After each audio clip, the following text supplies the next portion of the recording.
I remember dying. What terrifies me is that they told me I wasn't supposed to. When I opened my eyes, I wasn't in pain. I wasn't scared. I was standing in a long, silent corridor. The walls were white. The lights were soft. There were no doors, no windows, no clocks, and I wasn't alone. Dozens of people stood there with me. No one knew how they arrived, but everyone felt the same thing. This place was not meant to be seen. At first, people tried to speak. Questions filled the air, overlapping, desperate. Is this heaven? Did we die? Is this a dream? No one answered. Then something changed. Memories began to surface, not our lives, but moments right before everything went wrong. A woman clutched her chest, whispering about a phone call she never returned.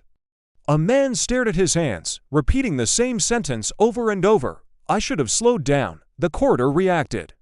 Lights above certain people flickered softly, as if the place itself was listening.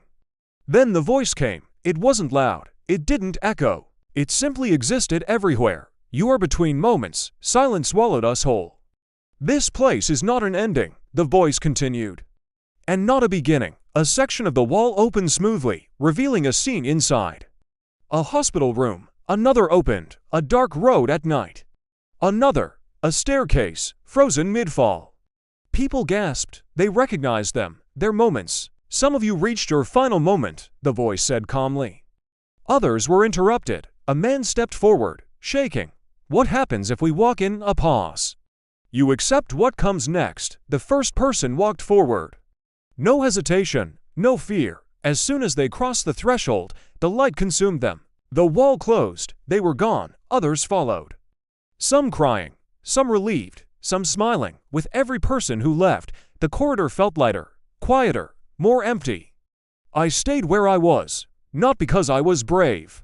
Because nothing had opened for me. Time didn't move there. Minutes felt like hours, hours like seconds. Then, finally, the wall behind me shimmered. I turned. Inside was my bedroom, morning light through the window. My alarm clock on the table, normal, too normal.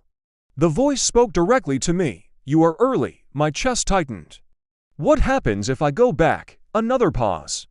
You will forget this place, it said, but something inside you will remember. I looked around one last time, at the empty corridor, at the few remaining people still waiting. Then I stepped forward. I woke up in my bed, gasping for air, sunlight, birds, life. Everything was normal. Until I stood up. For a brief second, the room felt silent, that same heavy silence. And I understood the truth. Somewhere, between moments, life is still deciding.